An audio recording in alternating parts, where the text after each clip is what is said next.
예, 목요일 묵상의 시간입니다.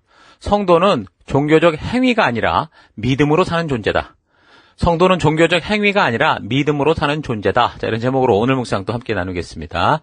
우리는 지금 히브리서를 바르게 이해하기 위한 그 역사적인 배경들과 상황들을 살펴보고 있는데, 어떤 성경을 대하든 이런 과정을 먼저 살펴야 성경을 통해 우리에게 말씀하시는 그 하나님의 뜻을 온전히 파악할 수 있는 그 길과 방향을 잡을 수 있습니다.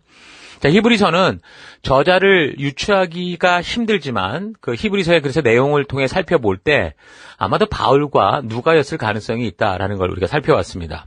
그러나 바울과 누가가 아니어도 분명한 건 예수를 그리스도로 믿고 종교에서 생명의 길로 나온 유대인들이 다시 이미 예수님께서 다 성취하신 그 과거의 종교로 복귀하는 것을 누군가 보면서 참으로 안타까움을 가진 사람이 저자였을 거다라는 건 확실하죠. 자, 그래서 구약의 그런 제사제도나 대제사장과 같은 역할들이 무엇을 상징하고자 했던 것인지를 잘 알고 바로 그 성취가 그리스도로 말미암아 이루어졌다라는 것을 전하고자 했던 저자였다라는 건 확실합니다. 성경의 역사를 살펴온 우리는 이런 사실에 대해서 보다 더 확실하고 확고하게 아는 사람이 예수님의 제자들보다 바울 사도였을 것이라는 사실을 그동안 우리가 살핀 그 사도 바울의 역사, 전도 여정을 살펴보면서 확인을 했었죠. 자, 그래서 히브리서의 저자는 적어도 바울의 수준이 되는 사람이어야 하기 때문에 바울을 비롯한 그의 제자들, 디모데나 누가, 디도 또는 바울의 동역자, 브리스길라와 아굴라, 바나바, 아볼로 같은 그런 사람들을 이제 여러 가지로 추측을 하게 되는 거였죠. 자, 그렇다면 이 편지를 누구에게 보냈는가? 자, 이 편지의 수신자들은 분명히 히브리인일 가능성이 많죠. 일단 이 제목을 볼 때도. 그러니까 처음에 복음을 듣고 말씀의 가치를 따라 이제 믿음으로 들어와 살다가 여러 가지 이유로 어쨌든 유대교, 이제 과거의 종교로 되돌이켜려는 그런 사람들. 아무튼 히브리인들 중에 그런 사람들이었을 거다라고 볼 수 있습니다. 자, 그런데 그렇다면 어느 지역의 히브리인들이냐라는 것에 대해서 또 이제 로마의 지역이다, 로마 지역이다, 이집트의 알렉산드리아 지역이다, 유대 지역의 예루살렘이다, 여러 가지 의견들이 많지만, 근데 그때까지 이제 성전 제사가 가능했던 곳은 예루살렘이었기 때문에 예루살렘 지역으로 보내진 것으로 봐도 무방하다고 볼 수 있죠. 그러니까 히브리서 본문의 내용을 통해 유추할 수 있는 그 수신인은, 이거 편집하는 유대인들, 히브리인들은 2장 3절, 우리가 이렇게도 귀중한 구원을 소홀히 하고서 어떻게 그 보응을 피할 수 있겠습니까? 이 구원은 주님께서 처음에 말씀하시는 것이요, 그것을 들은 사람들이 우리에게 확증해 준 겁니다. 그리고 하나님께서도 표적과 기이한 일과 여러 가지 기적을 보이시고 또 하나님의 뜻을 따라 성령의 선물을 나누어 주심으로써 함께 증언해 주셨습니다. 자, 그러니까 유대교에서 기독교로 개종을 했고 여러 표적과 기사, 그러니까 성령의 은혜를 체험했던 그런 사람들이었다라는 게 확실하죠. 또한 그들은 6장 1절을 보면 그러므로 우리는 그리스도교의 초보적 교리를 제쳐놓고 성숙한 경주로 나아갑시다. 죽은 행실에서 벗어나는 회개와 하나님을 믿는 믿음과 침례의 교리와 안수와 죽은 사람들의 부활과 영원한 심판과 관련해서 또다시 기초학습을 닦는 일이 없어야 하겠습니다. 자, 그러니까 이들은 분명한 기독교적 가르침을 알았다라는 거죠. 그리고 6장 10절을 보면 하나님께서는 불의하신 분이 아니시므로 여러분의 행위와 여러분이 하나님의 이름을 위하여 나타낸 사랑을 잊어버리지 않으십니다. 여러분은 성도들을 섬겼으며 또 지금도 섬기고 있습니다. 그러니까 또 이 사람들은 분명히 그래서 말씀의 가치를 따라 살아보려고 애를 썼던 그런 사람이라는 걸 알 수 있고요. 그리고 10장 32절, 여러분은 빚을 받은 뒤에 고난의 싸움을 많이 견뎌낸 그 처음 시절을 되새기십시오. 여러분은 때로는 모욕과 환난을 당하여 구경거리가 되기도 하고 그런 처지에 놓인 사람들의 동반자가 되기도 하였습니다. 여러분은 실상 감옥에 갇힌 사람들과 고통을 함께 나누었고 또한 자기 소유를 빼앗기는 일이 있어도 그보다 더 좋고 더 영구한 재산이 있다는 것을 알고 그런 일을 기쁘게 당하였습니다. 자, 그러니까 이 사람들은 어떤 사람입니까? 주변에서 부당한 취급을 당한 사람들을 폈던 그런 사람들이었고 또 한 가지는 12장 4절을 볼 때 여러분 죄와 맞서 싸우지만 아직 피 흘리기까지 대항한 일은 없습니다. 그러니까 분명히 고통과 어려움들을 겪으며 그거를 견뎌낸 사람이긴 하지만 12장 4절을 볼 때 믿음의 초기에 박해는 받았는지 모르나 그게 순교의 피를 흘릴 정도로 심한 그런 싸움은 아니었던 그런 사람들이라는 걸 볼 수 있어요. 자, 이런 근거로 볼 때 만약 편지의 수신자들이 로마에 있는 유대인들이라면 이미 그때는 네로의 박해 때문에 정말 수많은 사람들이 목숨을 걸고 순교의 길을 걸었었거든요. 그런 걸 수 있는데 12장에 지금 말씀드린 이 근거로 볼 때 아직 죽지 않을 정도로 죽을 정도로 싸워보지 않았다라는 걸 봐서는 로마 지역은 아니었을 거다라고 보고요. 로마가 아닌 다른 지역에 거하는 히브리인들이다라고 일단은 더 가능성 있게 볼 수 있겠죠. 자, 그렇다면 특별히 성전 제사가 가능했고 대제사장들을 비롯한 율법적 명령대로 살고 있다고 보이던 그 예루살렘을 중심으로 그 유대 땅과 갈릴리, 사마리아 지역에 거하던 그러니까 지도자를 잃고 나아갈 바를 찾지 못하던 유대 기독교 공동체.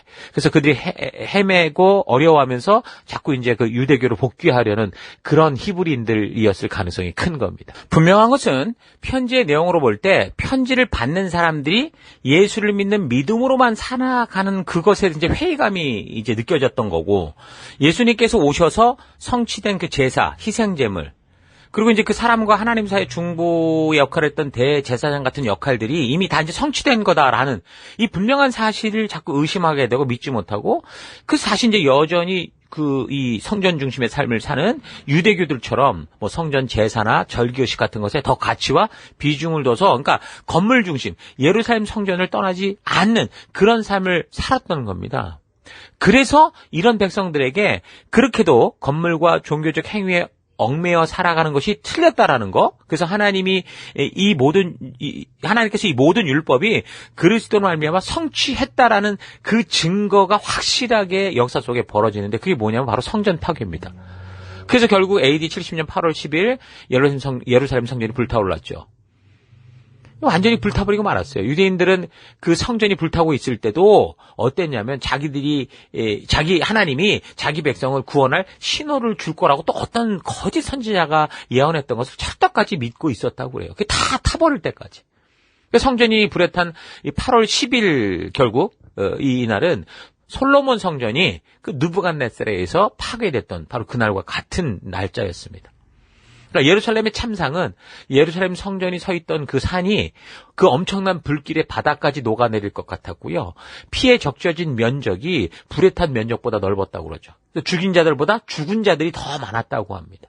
맨 땅은 보이지 않았고 온통 시체로 뒤덮였는데 그 시체 더미를 밟고 이제 군인들이 도망자들을 추격해서 죽이는 사륙하는 일들이 벌어진 거죠.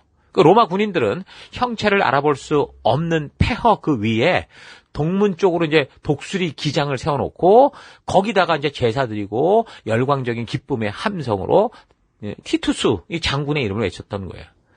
그래서 마태복음 24장 15절에 이런 예언이 있었죠. 그러므로 너희가 선지자 다니엘이 말한 바 멸망에 가증한 것이 거룩한 곳에 선 것을 보거든이라고 말씀한, 이게 이제 성취된 거로 봅니다.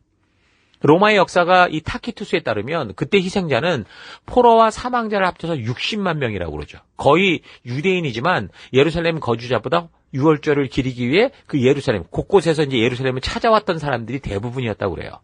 로마군에 의해 죽은 자보다 그래서 전염병과 굶어 죽은 사람이 더 많았다고 합니다. 17세 이상의 남자 포로는 노예가 돼서 속주에 이제 선물로 보내졌고, 이들은 검투사가 돼서 맹수의 먹이가 되거나 상대방의 칼에 이제 죽는 그런 상황이 됐어요. 16세 이하의 남녀는 병사들에게 분배가 됐고, 그 병사들은 보너스 받은 셈 치고 그들을 이제 성적인 놀이개로 쓰거나 노예 상인에게 팔아주거나 이렇게 했다는 겁니다. 10만 명의 유대인이 포로가 돼서 로마에 끌려가게 되고, 그래서 그들이 세운 이 로마의 엄청난 유적이 콜로세움이죠. 그래서 결국 그들은 콜로세움을 그렇게 자기의 피로 세웠는데 그 안에서 어떻게 됐습니까? 맹수들에 의해 희생제물이 되고 십자가 처형이 되었죠. 콜로세움은 이렇게 유대인들 포로들의 피와 땀으로 세워진 건데, 티투스의 개선문에는 유대에서 빼앗은 그 전리품들이 됐던 그 성소의 보물들이 티투스 그 장군의 개선문에 새겨져 있거든요. 유대인 역사가 요세푸스의 진술을 정리한 어느 역사가는 유대 전쟁 시작부터 끝까지 죽은 사람들 수를 135만 이상으로 봅니다. 그 포로의 수는 거의 10만이 넘는 그런 숫자로 계산을 하죠. 자, 그러니까 하나님이 말씀하신 것을 사람 스스로의 결단으로 순종하며 그것을 버리지 못하면 어떻게 된다는 거예요? 결국 이 세상의 욕심으로 가득 찬 사람들로 인해 너무도 비참한 결과로 흘러가고 만다라는 겁니다. 내가 버리지 못하면 뺏기게 돼 있어요. 오늘날에도 우리는 믿음으로 산다고 하면서도 마치 예루살렘 성전에서의 제사제도와 같이 뭔가 눈에 띄고 겉으로 보이는 어떤 종교행위, 퍼포먼스, 보이는 현상에 얼마나 쉽게 진정한 믿음을 내팽개쳐버리고 있는지 모릅니다. 안타까운 일이 아닐 수 없죠. 성도는 예수를 그리스도로 믿는 그 믿음, 그분이 하나님이셨고 우리의 죄를 위해 대신 대속의 제물이 돼서 이제는 하나님과 우리 사이에 완전한 중보자로 계신다. 대제사장 되심을 믿는 그 믿음 가운데 사는 거거든요. 그래서 성도는 어떤 종교적 행위가 아니고요. 오직 믿음으로 살아가는 존재인 겁니다. 믿음으로 우리 예수님이 부탁한 증인된 삶, 생명을 낳는 생명을 세우는 삶을 살아가는 거예요. 어느 곳에서든 교회당 건물이 아니라 내가 살아가는 그곳에서. 하지만 그렇지 못하고 자꾸 뭔가 신비적이거나 현상적인 것이 불안한 마음을 위로하고 안심을 준다라는 그런 착각 속에 빠져서 그렇게 교회당을 다닌다고 하면 결국 교회당에 와서 그러니까 하나님의 부르심 앞에까지 와서 종교로 빠지는 그 금송아지에 치우치는 사람이 되고 마는 거죠. 지금 히브리서는 바로 그렇게 믿음보다 이런 종교적 행위를 중요하게 생각하는 사람들에게 향해 적혀졌다라는 거 잊지 마시고 우리의 믿음은 어떤 길을 지금 걷고 있는가, 나의 믿음은 지금 어떤 믿음을 가지고 걷고 있는가 좀 깊이 되돌아볼 수 있기를 바랍니다. 자, 오늘 하루 나는 하나님께서 그리스도를 통해 다 이루신 예수님께서 십자가상에서 다 이루었다고 외치셨던 그 일들을 지금도 끝까지 붙잡고 뭔가 종교적이어 보이고 현상적이어 보이는 그런 일들에 얽혀매어 있는 그런 신앙을 이루어가고 있지는 않은가 좀 차분히 되돌아봤으면 좋겠습니다. 히브리서라는 편지를 받는 대상들이 믿음의 길에서 다시 종교적인 행위로 되돌아가려는 사람들이었다는 것을 생각해 볼 때 현재를 살아가는 우리들 안에도 충분히 벌어질 수 있는 현실인 것을 우리가 잘 기억하고요. 그래서 과연 어떤 부분에서 우리가 하나님이 주신 그 사랑을 종교로 바꾸어 편리한 길을 걷고자 하는지 잘 숙고해 보기 바랍니다. 오늘 우리가 생명을 낳는 생명을 세우는 그 사명을 감당하면서도 각 셀 속에서 또 사역 속에서 이런 일이 벌어질 수 있다는 거죠. 되돌아봐야 됩니다. 우리 믿음의 선배들이 목숨을 바쳐서 하나님의 말씀대로 살기 위해 순종하며 그 말씀을 계속되는 그 주님의 교회 속의 성도들에게 바르게 전하고자 했듯이 오늘 이 시대 우리의 믿음을 맡은 우리도 하나님의 말씀을 통해 알게 된 하나님의 이 진심을 우리의 다음 세대들에게 바르고 온전하게 전하고자 하는 그런 믿음의 노력들을 꼭 해야 되는 거죠. 요즘처럼 막 재미를 위주로 살아가는 세상에서 성도들에게 진정한 하나님의 진리를 전하고 그들의 마음에 새긴다는 거 쉽지 않은 일입니다. 그러나 포기할 수 없는 길이에요. 반드시 이루어 가야 할 일이다라는 거 잊지 마시고 종교에 익숙한 삶의 패턴을 주는 게 아니라 하나님의 말씀을 통해 하나님의 진심을 만날 수 있는 진지한 삶의 태도를 주는 우리가 됩시다. 그래서 하나님이 우리에게 주신 이 믿음의 길은 얼핏 듣는 것처럼 쉽고 편리한 길이 아니고 정말 목숨을 주기까지 심각한 결단이 필요한 길이다라는 이 사실 잊지 마시고 우리가 살아가는 곳곳에서 진정한 믿음의 결단을 통해 생명 낳는 생명을 세워가며 더욱더 순결하고 순수한 믿음으로 살아내는 여러분이 될 수 있기를 주의 이름으로 축원합니다. 오늘 하루도 힘내십시오. 잠시 기도하겠습니다. 하나님은 우리에게 믿음으로 사는 길을 주셨는데 그 길을 진지하게 생각해 볼 때 우리에게 목숨을 주신 것 같이 우리도 목숨을 내어줄 수 있는 그런 길임에도 너무 더 편하고 쉬운 방법들을 찾는 이 종교의 길을 걸으려고 했던 것 회개합니다. 용서해 주옵소서. 하나님 시련과 박해는 우리를 넘어뜨리려는 게 아니라 굳건하게 하고 우리의 믿음을 굳건하게 하고 순결하게 하려고 하는 것이다라는 거 잊지 않고 폭풍 속에서도 오직 주님을 믿는 믿음 안에서 나아가는 우리가 되길 원합니다. 하나님 시련과 박해보다 오늘날에는 유혹과 왕따가 우리를 시험하는데 더욱더 마음을 주님의 말씀에 깊이 두고 좋은 관계에 머물려고 하기보다 말씀이 중심이 되는 바른 관계로 힘써 나아가는 우리가 되기를 원합니다. 하나님 우리는 교회당에서 열심히 종교적 행위를 하기 위해서 부름받은 게 아니라 우리의 삶의 곳곳에서 믿음으로 하나님 나라를 이루어가는 증인된 삶을 위해 부름받았다는 거 잊지 않고 오늘도 그 길을 담대히 걷기를 결단하고 감사드리며 예수님 이름으로 기도했습니다. 아멘.